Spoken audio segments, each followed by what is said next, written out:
Hello বন্ধুরা, কেমন আছো? আশা করি ভালো আছো। তো আমরাও ভালো আছি। তো আজকে রান্না করছি রোস্ট।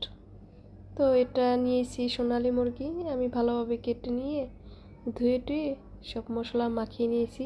তো এখানে দিয়েছিলাম সামান্য আদা, রসুন, মরিচের গুঁড়ো, ধনের গুঁড়ো, লবণ আর লেবুর রস। তো আর হালকা একটু হলুদ, এগুলা দিয়ে মাখিয়ে নিয়েছিলাম।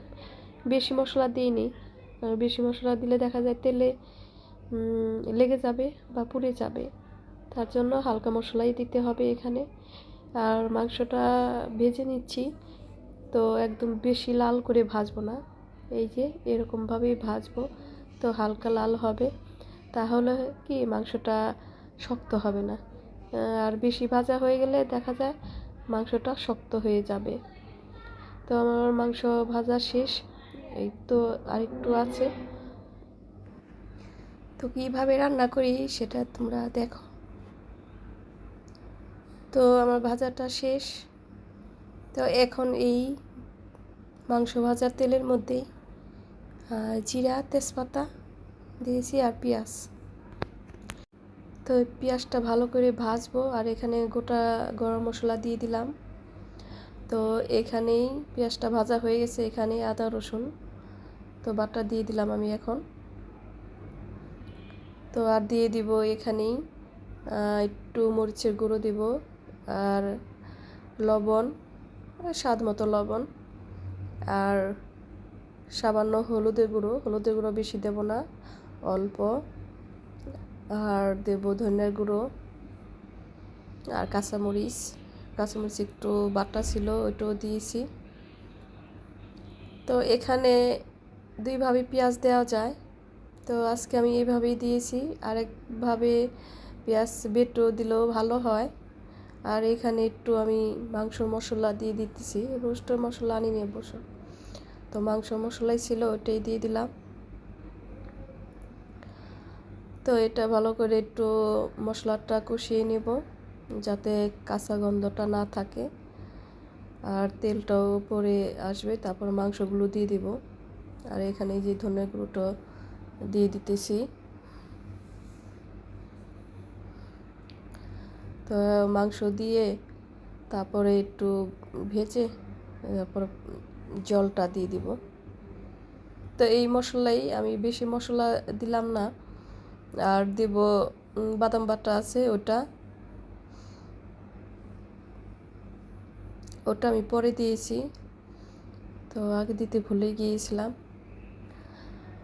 তো এই মাংসগুলো এখন দিয়ে একটু ভেজে নেব হালকা করে। তো মাংস ভাজাই আছে, মশলাও ভালোভাবে কষানো শেষ। তো একটু হালকা কষিয়ে জলটা দেব। তো মাংস অনুযায়ী তোমাদের মানে জলটা দিবে, যেরকম যেরকমই খায় ঝোল আর কি। এটা তো আর ঝোল হয় না, এটা তো একটু মাখামাখি থাকে রোস্ট। তো এই যে আমি পরিমাণ মতন জলটা দিয়ে দিব, আর জল দেওয়ার পরে দিয়ে দিব দই আর সসটা দিব। তো আমি এই যে 1 কাপ দই নিয়ে এসেছিলাম, তো এটা পুরো 1 কাপ দিলেই ভালো হতো। তো আমার একটু লাগবে, আমি আরেকটা রান্না করব, ডিমের কোরমা করব, তো ওখানে দিব। আর এই সসটা দিয়ে দিলাম। তো এখন ভালোভাবে হোক, ঝোলটা শুকাক। তারপর লাস্টে জিরার গুঁড়ো আর ধনিয়ার গুঁড়ো, ধনিয়া গুঁড়ো না, গরম মশলা গুঁড়ো দিয়ে নামিয়ে ফেলবো। আর এখানে তো যে যেরকম ঝাল খায় সেরকম দিলেই হয়, রোস্টে তো অবশ্য বেশি ঝাল খায় না।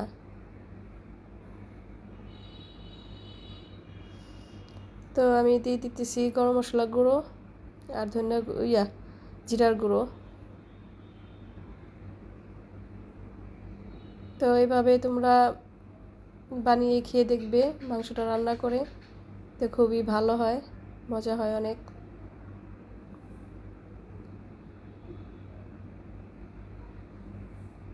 তো আমি ঝোলটা শুকিয়ে ফেলবো। মাংসটা সিদ্ধ হওয়ার জন্য এই ঝোলটুকু দেওয়া, তাহলে আমার মাংস সিদ্ধ হবে না।